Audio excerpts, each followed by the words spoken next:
Foogiano, released from prison, served 4 years. The last artist left on the 1017. Everybody's either dead or in jail, literally, or released. He was one of the 2 artists that Gucci decided to keep. Pooh Shiesty and Foogiano, of course. He's been released. The internet's going crazy. Foogiano just touched down from 5 years in federal prison, and the very first thing this man did was send a chilling message directly to Gucci Mane. Y'all need to hear this. Not a subliminal, not a vague Instagram post. A message. Cold, calculated, and timed to perfection because Foo didn't come home to a normal situation. He came home to a label that is on fire. His CEO allegedly just got robbed and held at gunpoint by his own artist, Pooh Shiesty. There are federal kidnapping charges on the table. There is a diss track in the streets called Crash Dummy. And now Gucci's last man standing just walked out of prison with 5 years of silence built up in something to say. The timing on this is not a coincidence, gang. Foogiano has been sitting in a cell watching his idol, the same man he grew up listening to, the same man who signed him and gave him his first real shot. Become the most controversial figure in hip-hop right now. And the moment those prison doors open, Foo stepped into a situation that is way deeper than rap. So, let me break it all down for y'all from the beginning. Because to understand what Foogiano's message means, you have to understand exactly what he came home to. And once you see the full picture, that message is going to hit different. Real quick for anyone who doesn't know, Foogiano's government name is Wami Khalil Brown. Born July 4th, 1993 out of Greensboro, Georgia. And Greensboro ain't Atlanta, ain't Memphis, ain't no major city.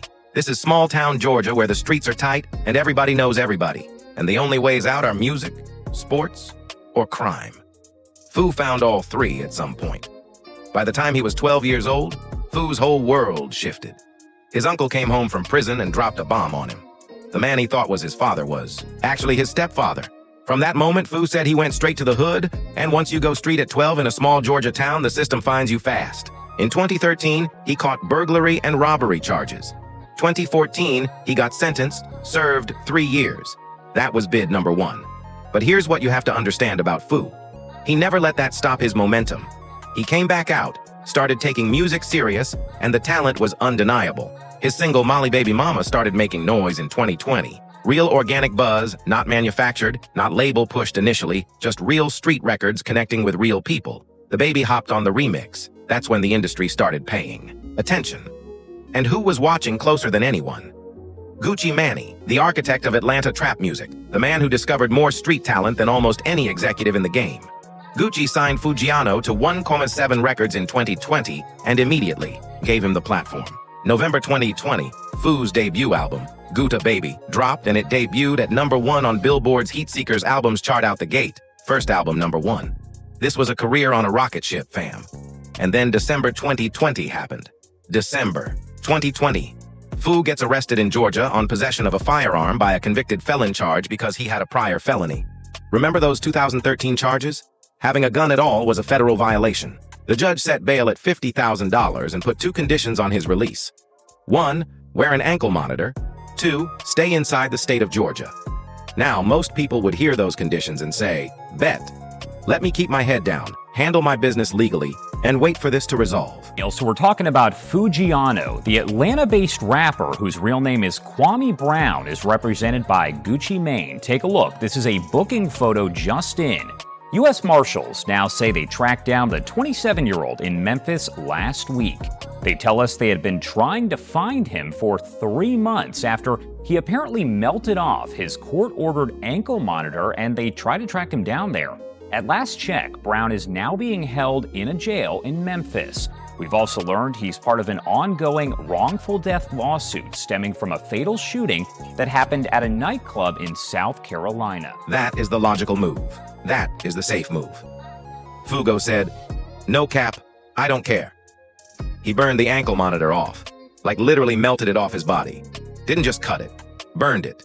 And then he ran, left Georgia entirely, went on the run for 3 months. And here's the part that will always hit different when you hear it. While Foo was on the run, he was still performing, still doing shows under his real name. He used to ask the crowd every night, "If the police come in here, are y'all going to let them get me?" And the crowd would go crazy saying no.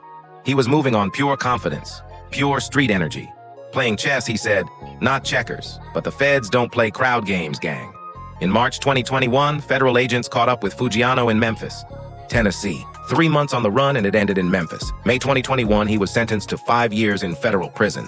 5 years for the gun charge combined with the ankle monitor removal and the fugitive situation. Ryan Brown here from J. Ryan Brown Law. We're going to talk about rapper Foogiano's 5-year prison sentence that he apparently was given in Greene County, Georgia yesterday, and talk about a little bit of circumstances surrounding that. Now, we don't have access to the official court documents right now, so we are kind of basing this off just grassroots level information that is being, passed around. But it does appear that there's a lot of talk about him getting 5 years for removing an ankle monitor or something like that. But it also seems that he had a possession of a firearm by a convicted felon charge. And from our perspective as criminal defense attorneys here in Georgia, I think that is what likely led to the 5-year prison sentence. So recently, there was a case in Georgia that deals with possession of a firearm by a convicted. His girlfriend at the time, Rennie Rucucci, went to Instagram immediately. You know what it is with me, I got us. Free fun, me. Mill posted about it, calling for his freedom, saying they were trying to kill this man's career for trying to protect himself. Gucci Mane said publicly he was on top of it and was going to get Foo the best lawyers. And then the prison doors closed. 2021 and Foogiano went silent for 5 years. But the world kept moving. And what it moved into is the craziest chapter in 2017 history. Y'all need to understand just how much the 2017 roster changed while Foogiano was incarcerated. Because when Foo went in, 2017 was one of the hottest labels in rap. Pushy had dropped back in blood and was genuinely one of the biggest new artists in the country. Big Scar was that secret weapon Gucci kept teasing. Enchanting was cooking. The whole wave was rolling. Then the bottom fell out one by one. Push Shiesty caught his own gun charge in October 2021 and ended up with a 5-year sentence. Rapper Push Shiesty is facing prison time after pleading guilty to a gun charge in Miami federal court. The case against Lontrell Williams Jr. stems from 3 shootings during the past 2 years, 2 of them happening right here in South Florida. Big Scar died in December 2022 at only 23 years old. Rapper Big Scar has died. This is what was posted by rapper Gucci Mane on his Instagram page. It shows a picture of Big Scar along with the caption that reads, "This hurts. I'm going to miss you."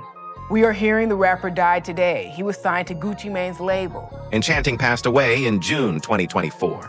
The new 2017 went from being a dynasty in the making to a tragedy in motion. Label after label in hip-hop has had rough patches, but this was different. This felt like the universe was targeting this specific roster. By October 2024, Gucci Mane got on Instagram Live and made a business announcement. He said he looked at his profit and loss statements and made a hard decision. He was dropping almost every artist on 17 except for 2. Pushy, who was finishing up his sentence, and Foogiano, who still had time left. Everybody else got cut loose.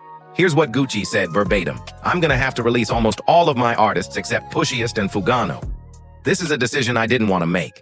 I thought about it. I could keep all of them under contract.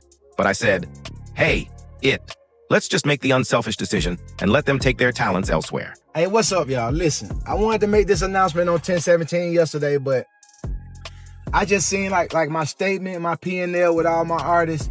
It's almost like a whole bunch of shakeup and it's a whole shit show in the industry right now. But when I look at my P&L and me being a businessman, I think that I'm gonna have to release almost all my artists except for Push Shiesty and Foogiano. This is a decision I didn't want to make.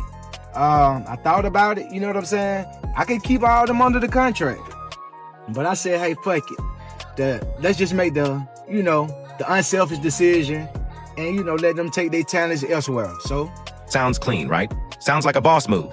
Sounds like Gucci being a businessman. But here's where it gets crazy.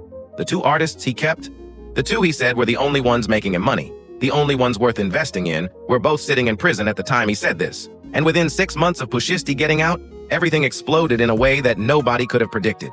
January 10th, 2026, Luminous Studios, far north Dallas, Texas. Gucci Mane thought he was going to a business meeting. He had been going back and forth with Pooh Shiesty about contract issues. Shiesty had been complaining about wanting out of 10/17. There were contract disputes that had been simmering for a while. And from what prosecutors alleged, Pushisty's father, Lantrell Williams Sr., had actually gone to a Staples beforehand to print out a contract release form, the paperwork to officially get Shiesty out of his deal. They lured Gucci and his associates to that studio under the pretense of a business meeting to resolve the situation. What happened once they got inside was not a business meeting. According to the federal indictment, 9 people were involved. The complaint alleges that on January 10th of this year, 3 music industry professionals traveled to Dallas for a scheduled business meeting. Lantrell Williams Jr. arranged this meeting purportedly to discuss the terms of his recording contract with one of the victims. Once the victims were inside the studio, Pushisty allegedly produced an AK-style pistol and held someone at gunpoint, forcing them to sign the contract release form. Big 30, whose real name is Rodney Wright Jr., allegedly used his body to physically barricade the studio door so nobody could escape. One victim was choked to the point of near unconsciousness. Others had Rolex watches, jewelry, and cash taken from them at gunpoint. The DOJ called it an armed takeover. As alleged, once these 3 men were inside the recording studio, Williams Jr. and 8 co-conspirators, several of whom traveled from Memphis, Tennessee, executed a coordinated armed takeover. As alleged, Williams Jr. produced an AK-style pistol and forced one of the victims to sign a release from the recording contract at gunpoint.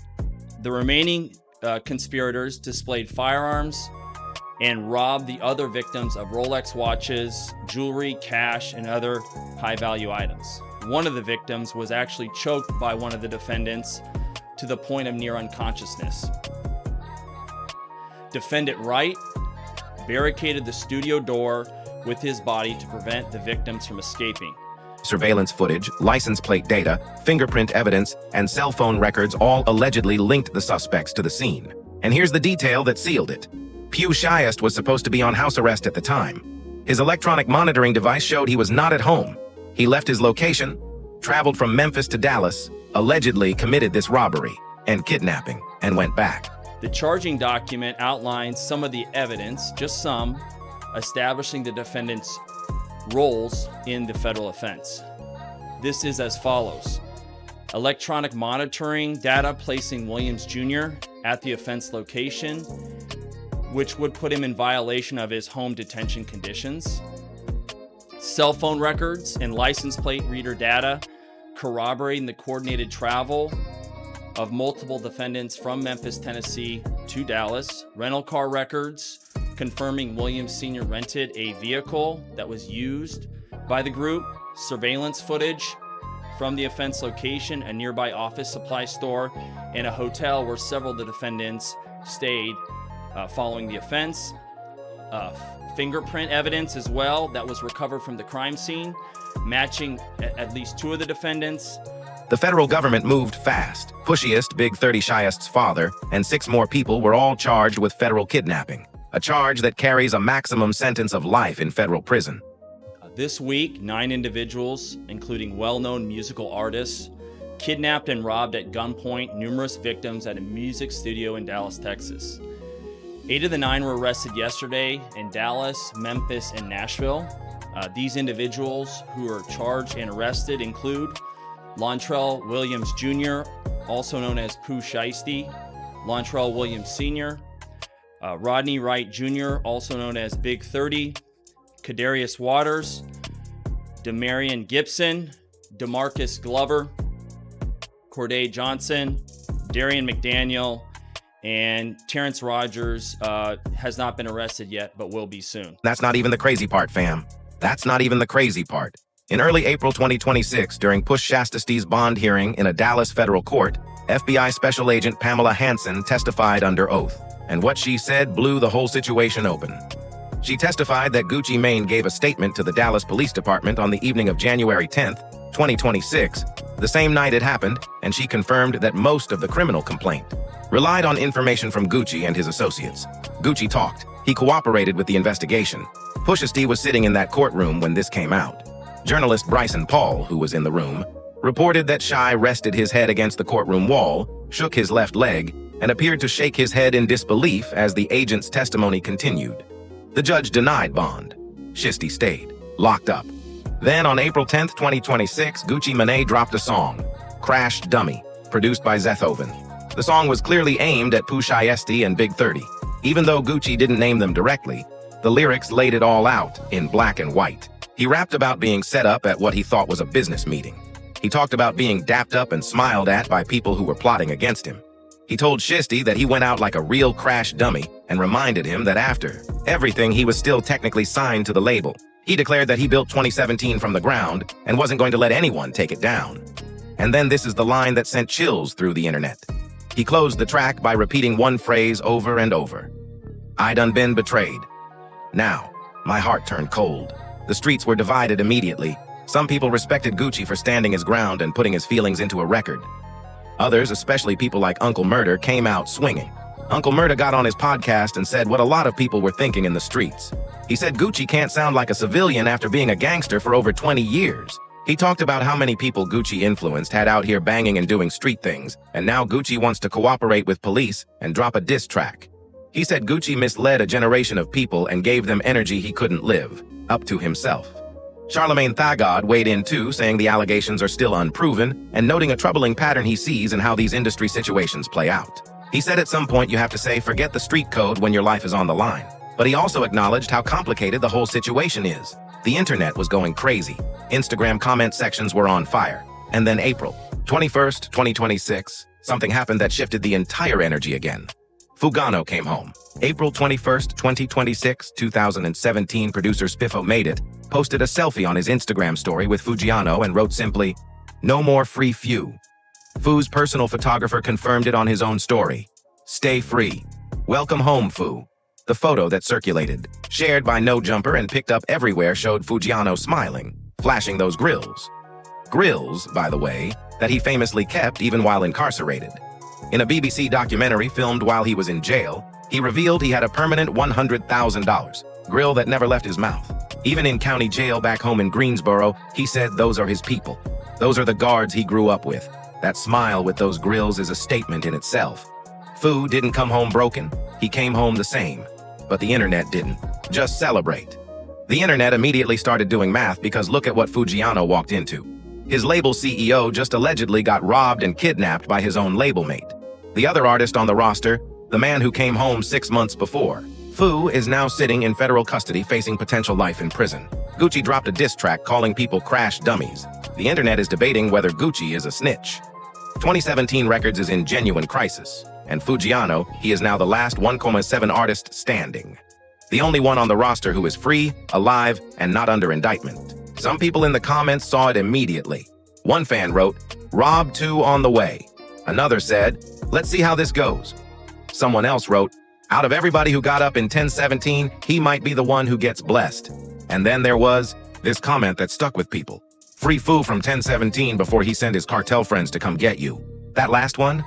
That's where the energy gets interesting. Here's the real tea, gang. Foogiano's message to Gucci Mane was not a diss record. It wasn't a tweet. It wasn't an Instagram post. The message was the timing itself. The message was the silence. 5 years of sitting in federal prison, watching everything happen, not saying a single word publicly, and then coming home on April 21st, 2026. Exactly 12 days after Gucci dropped Crash Dummy.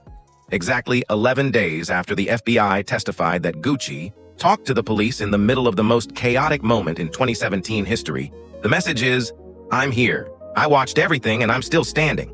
Let me break this down deeper because people are sleeping on how loaded this situation actually is. Think about this from Foogiano's perspective, fam. He is a man who burned an ankle monitor off his body rather than comply. A man who performed shows while on the run and asked crowds to protect him from police. A man who, when interviewed in jail by journalist Louis II for a BBC documentary, looked into the camera and said, "I don't listen to nothing none of y'all say. I do what I want to do. Why y'all lie to me? You don't get to pick my life for me. Now, I'm going to pick my own life." That is not a man who responds to pressure by softening. That is not a man who comes home and quietly asks Gucci for a meeting. That energy that took 5 years to build up in a federal prison cell. That energy has a direction now. And the direction is directly at the situation Gucci Mane has created. Here's what's critical to understand about the street politics of this moment. Foogiano grew up idolizing Gucci Mane. He said in interviews that Gucci was one of his favorite rappers alongside Ty and Lil Wayne. Gucci was the reason he wanted to do this, and Gucci gave him the opportunity that changed his life. That relationship has real depth and real loyalty in it. But Fu also just served 5 years while watching Gucci's entire operation fall apart. Big Scar is dead. Enchanting is dead. Pushy went in, came out, and allegedly robbed the boss at gunpoint. Gucci cooperated with the feds. Gucci dropped a diss track calling his artist a crash dummy. Every person Gucci brought into his orbit has either died, gone to prison, or been cut loose. And now Gucci has one man left, Fu. And Fu just came home, to a label that is, by any objective measure, a disaster. The chilling part of Foogiano's message is not aggression. Real ones understand this. The chilling part is the question his return puts on the table that nobody has publicly asked yet. What does Foogiano do now? Does he ride with Gucci through all of this chaos? Does he stay on 1017 and be the face of a label that the streets currently view with serious suspicion? Does he take the route Pushisti allegedly took, except smarter, except without federal kidnapping charges? Or does he carve out a lane entirely separate from Gucci and use his 5 years of prison credibility to rebuild? From scratch? That photo, that smile, those grills, that energy is not the face of a man who is about to quietly fall in line. That is the face of a man who has been thinking for 1,825 days and has a plan. And the streets know it. That's why the comments went the way they did. The fans who have been watching 2017 crumble aren't looking at Foogiano's return as just a rapper coming home. They're looking at it as the last wild card being played in a game that already lost 3 players. Let me zoom out for a second because this situation is bigger than just Fu and Gucci. This situation is a mirror being held up to an entire structural problem in how rap operates. When Gucci Mane rebuilt 2017 and 2020 with the new 2017, he did what he has always done. He found raw talent from the streets, gave them a platform, and put his name and resources behind them. And for a moment, it worked. Pushiest numbers were astronomical. Foogiano had real momentum. Big Scar was building.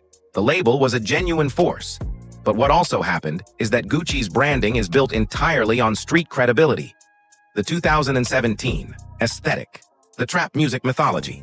The whole identity of his label is rooted in a particular kind of street energy. When you build a label on that foundation and recruit artists from that world, you cannot then be surprised when the streets follow them inside your doors. Uncle Murda said it most directly, and no cap, he had a point. Gucci Mane spent 2 decades telling young men in Atlanta and Memphis and beyond that the trap life is the life. That banging, that street credibility, that trap god mythology, that influences real people in real ways. And now, when the consequences of that mythology arrived at his actual studio door in Dallas, Gucci gave a statement to the Dallas Police Department on the same night it happened. That is not a criticism. Gucci Mane has a wife, kids, and a business empire worth protecting. And any person has the right to involve law enforcement when they are victimized. That is a legitimate position. Charlemagne made that argument clearly, but the streets don't separate the myth from the man so easily. And when the myth has been trap god for 20 years, the cognitive dissonance hits hard. Here's where Foogiano becomes the most fascinating figure in all of this, fam. He is the only person in this entire situation who has not yet made a move that defines him in one direction or another. Pushiesti made his move. Allegedly, a violent federal crime. Gucci made his move. A police statement and a diss track. Big 30 made his move. Allegedly was in that room.